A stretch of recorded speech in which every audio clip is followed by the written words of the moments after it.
मुंबई शहर की आबादी करीब 1.25 करोड़ की है और इसमें से लगभग 50 लाख से ज्यादा स्लम यानी झुग्गी बस्तियों में लोग रहते हैं। ऐसा इसलिए क्योंकि मुंबई में घर बनाना बेहद मुश्किल है और इसी मुश्किल का फायदा उठाया मुंबई के भूमाफियाओं ने। जमीनों पर कब्जा कर अवैध इमारतें खड़ी कर दी गई।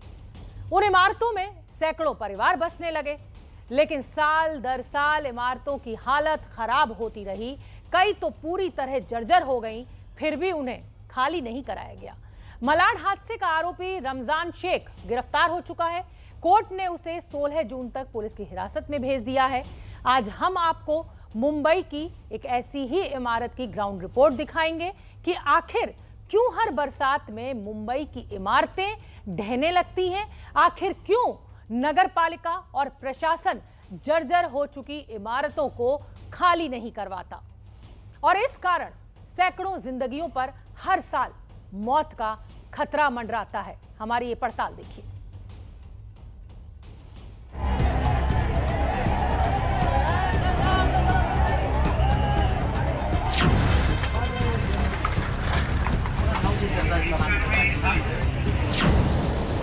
मुंबई में एक के बाद एक हो रहे हैं हादसे। पहले मलाड में 4 मंजिला इमारत गिरी, फिर दहिसर में 3 घर ढह गए,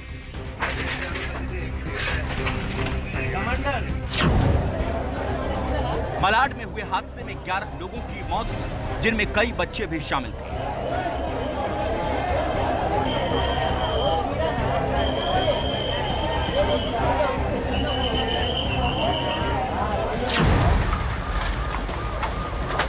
दहिसर में घर गिरने से एक व्यक्ति की मौत हुई।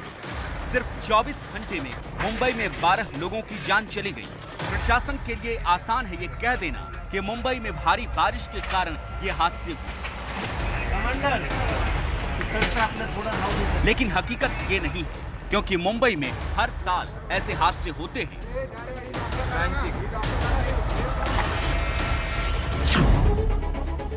मुंबई की इन जानलेवा इमारतों का सच हमने आपको कल दिखाया था। मलाड में जो इमारत गिरी उसे सरकारी जमीन पर अवैध तरीके से बनाया गया था। उस इलाके की अवैध इमारतों को लेकर बीएमसी से लेकर सरकार तक को जानकारी थी, लेकिन सब हाथ पर हाथ धरे बैठे रहे और हादसे का इंतजार करते रहे।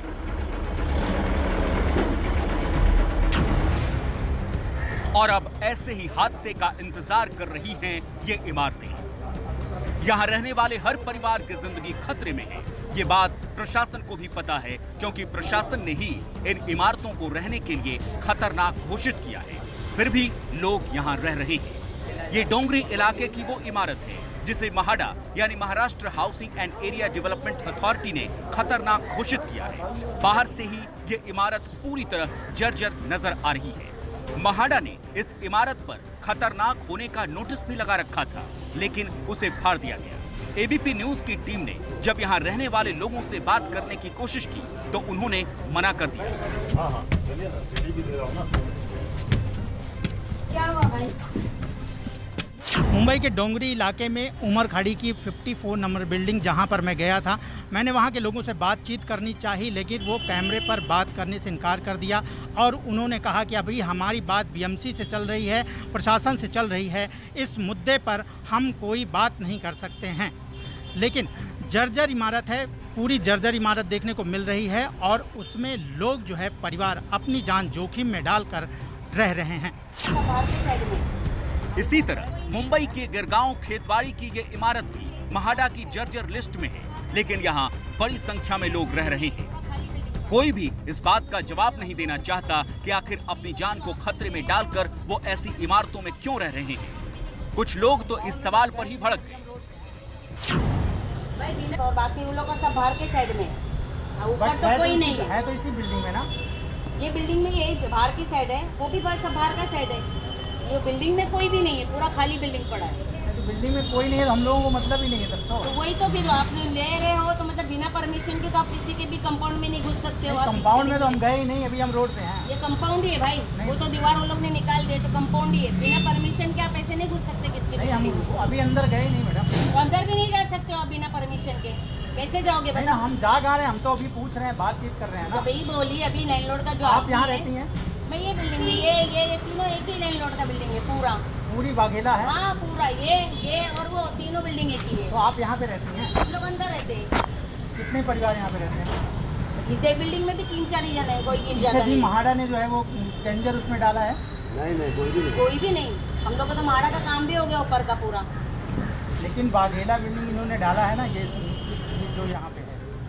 महाड़ा का वो भी उसमें चला गया है, वो उसके रिपेयरिंग का उसमें चला गया है, और ये तो हो भी गया काम पीछे ऊपर का। ये निकाला ना, पूरा काम हो गया हम लोग का। और ये भी यहाँ से सामान पड़ा हुआ, अभी लेके जाएंगे उठा के। बट फिर इन्होंने इसमें क्यों डाला है इसको, बिल्डिंग को? किसने डाला है? महाड़ा ने लिस्ट में क्यों डाला है? वो पहले डाला था जब पैसा नहीं हुआ था ना, अभी तो सबसे अरे 50, मैडम, 5, 5, 6 अभी लाख नई लिस्ट आई हुई है, मैं उसकी बात कर रहा हूँ। हमें कोई शौक थोड़ी है, हमको क्या मतलब है बिल्डिंग से मैडम, हमें उससे कोई मतलब नहीं है। हमें तो जो चीज़ें हैं वो हम जानना चाह रहे हैं लिस्ट बस। आपको चाहिए तो मैं बोलती हूँ लिस्ट आपको। अरे ये दे लिस्ट देंगे। है मेरे पास, देखिए ना, ये देखिए मेरे पास लिस्ट पूरी है, सब पूरी लिस्ट है मेरे पास। मैं ये वो जान पहले की लिस्ट होगी भाई, अभी की नई लिस्ट लेकर वो करो ना, मैं पूछ देखो आप बात करो। अरे ये परसों की लिस्ट है मैडम, परसों जो महाड़ा ने दिया है ना हमको, वो लिस्ट नहीं है। पैसे हाँ मैं वो बोले कि महाड़ा का कुछ उन लोग को वो आया ये था, तो वाघेला वो कुपर लोग उसकी वजह से आए। क्रमांक 1 खेतवाड़ी 12वीं गली, हम्म। यही है ना? हाँ तो भाई तो वो लिस्ट में इन लोग को लिस्ट होनी चाहिए ना, नया वाला। है ना, हमारे 3 नंबर बिल्डिंग है। ये कौन सी नंबर है? ये 3 नंबर है। अपनी बिल्डिंग नंबर कितना है? अपना building number, hello, building number 3 है ना अपना? 1 है ना? 1 1 नंबर, 2 नंबर, 3 नंबर। हाँ तो 1 में बात कर रहा हूँ ना, 1 को बता रहा हूँ। हाँ तो उसको नया लिस्ट देंगे तुम लोग, तो ही तो वो लोग, नहीं तो उनको लिस्ट पुरानी मिली है तो बोलते हैं कि हमको पुरानी लिस्ट आई। तो अभी जो महाड़ा ने अभी जो तुम लोग पैसा भरे वो लिस्ट आएगी तो वो लोग क्यों आएंगे? तो वो लिस्ट नहीं दिया इन लोग को महाड़ा वाले ने, जो तुम लोग ने अभी, इन लोग ने 35-40 लाख भरा है बिल्डिंग का महाड़ा आपसे को। बात करते हैं ना, हाँ। बताइए ना। मेरे से क्यों बात करते हो भाई? दरअसल पैसे के लालच में इन इमारतों के मालिक भी नहीं चाहते कि उन्हें खाली कराया जाए, इसीलिए महाड़ा की तरफ से भेजे गए नोटिसों को नजरअंदाज कर दिया जाता है। गिरगांव की इस इमारत में कुछ लोगों ने दुकानें भी खोल रखी हैं। उन्होंने हमें बताया कि जान जोखिम में डालकर यहाँ दुकान चलाना उनकी मजबूरी है। वो अपने ही पैसे से मरम्मत कराकर किसी तरह काम चला रहे हैं। महाड़ा वाला ना बनाएगा बोला। अच्छा, हाँ तो ये जो बारिश के बाद बनाएगा। तो इन्होंने लिस्ट जारी कर दी है कि ये खतरनाक बिल्डिंग है, नहीं, इसमें लोग जो लोग रह रहे हैं वो बहुत ही खतरा लेके रह रहे हैं। नहीं मालूम नहीं हम लोग, मैं तो गांव से आया अभी। महाड़ा ने तो बोर्ड वोर्ड सब मार के गई, लैंडलॉर्ड परमिशन देना मांगता है ना, लैंडलॉर्ड परमिशन ही नहीं दे रहा है। लैंडलॉर्ड 2 है, मतलब दादा ने पोता, अपना दादी ने पोता और पोती के ऊपर करके गया है पार्टनरशिप में, तो उन लोग मतलब इंटरेस्ट ही नहीं ले रहे। अच्छा, हाँ, और एक केयर टेकर है उसका महबूब करके, उसको भी इंटरेस्ट नहीं है। तो सर इसमें जो दुकानें हैं उन लोगों को किसी तरह का खतरा?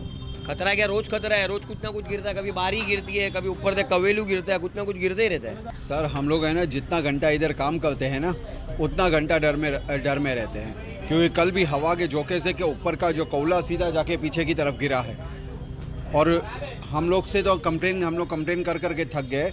इस बार हमारे से हम लोग को बनाने के लिए पैसा भी लिया हुआ है। हमने देखे भी कम से कम 3 महीना हो गया। उन लोग ने बोला बस अप्रैल में शुरू करते हैं, मार्च में शुरू करते हैं, ऐसे करके जून निकल गया। अभी आज माडा वाले बोले कि मैंने 2 दिन में करेंगे, कि हमारी रोजी रोजगार इधर ही है। हम अगर ये बंद करेंगे तो पहले ही लॉकडाउन में मारे हुए हैं, और उसके बाद अगर ये भी बंद रखेंगे तो हम जाएंगे कहाँ? ये देखिए कि यहाँ पर तमाम दुकानें हैं जो यहाँ पर जो है काम करती हैं और यहाँ पर उनका काम चलता है।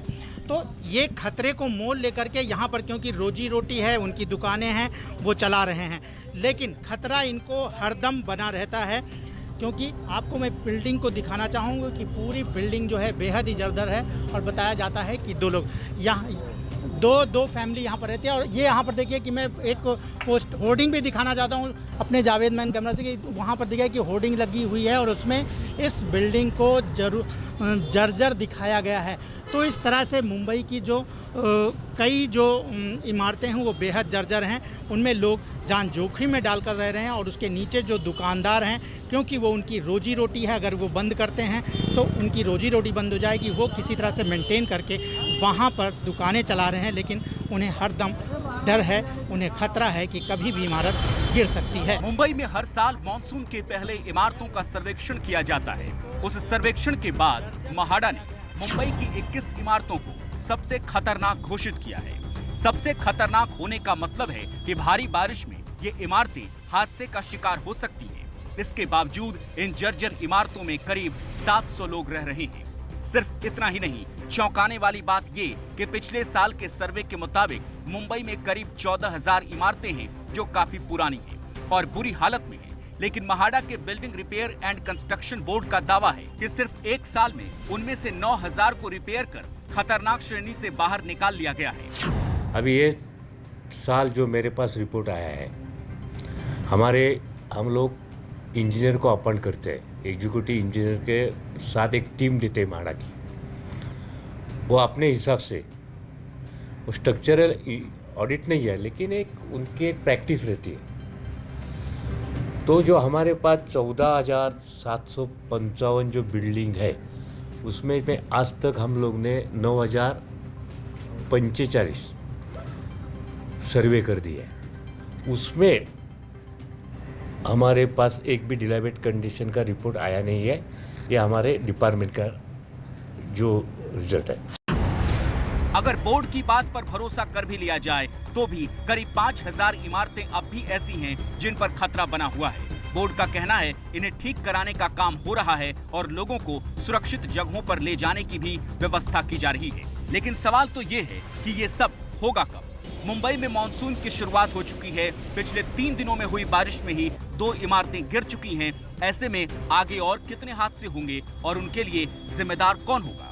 सिर्फ मुंबई नहीं, मुंबई से सटे ठाणे का भी वही हाल है। भिवंडी में नगर पालिका ने 1,307 इमारतों को अति खतरनाक इमारतों की सूची में डाल दिया है। इनमें से 1,269 इमारतों को तोड़ने का नोटिस दिया गया। इनके अलावा 836 इमारतों में रहने वालों को सावधान किया गया है। ये सभी इमारतें 30 साल पुरानी हैं और जर्जर हालत में हैं। तो सच्चाई यही है कि स्थानीय नेताओं और नगर पालिका के अधिकारियों की मिलीभगत के कारण मुंबई और आसपास के इलाकों में मौत की सैकड़ों इमारतें खड़ी हुई हैं और हादसे का इंतजार कर रही हैं। गरीबों के हक का अनाज अगर कीड़े खा जाएं, तो इसके लिए सीधे तौर पर सरकार के वो विभाग जिम्मेदार हैं जिन्हें वो अनाज गरीबों तक पहुंचाना चाहिए था। लेकिन जब अधिकारियों को अपनी जिम्मेदारी का एहसास ही ना हो और उन पर नजर रखने वाली सरकारें भी सोती रहें, तो वही होता है जो राजस्थान में हो रहा है।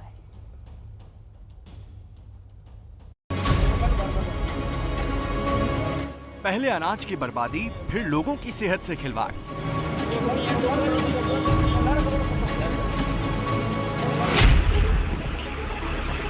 राजस्थान के कई जिलों में इन दिनों यही खेल खेला जा रहा है। मामला प्रधानमंत्री गरीब कल्याण योजना के तहत मुफ्त बांटे जाने वाले चने से जुड़ा है। इस चने को देखिए और सोचिए कि क्या अब ये खाने लायक बचा है? कोई भी कहेगा कि ये चना पूरी तरह सड़ चुका है, लेकिन राजस्थान सरकार के रसद विभाग को ये बात समझ नहीं आती।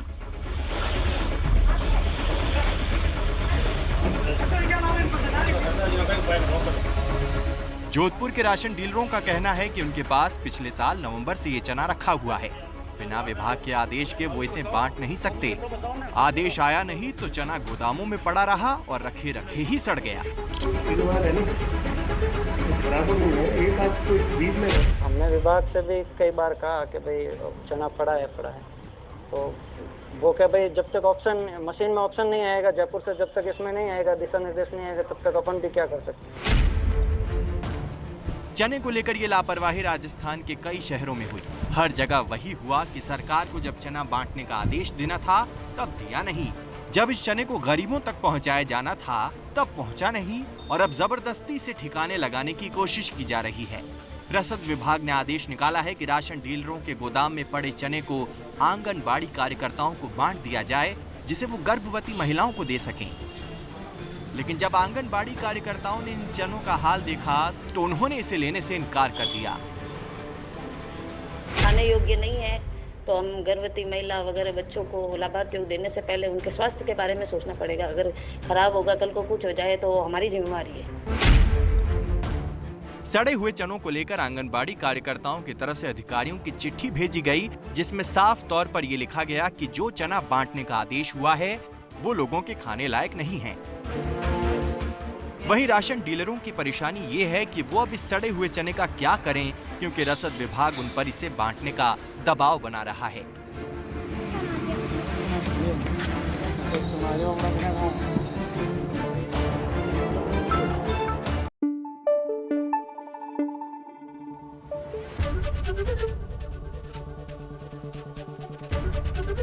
ABP न्यूज आपको रखे आगे।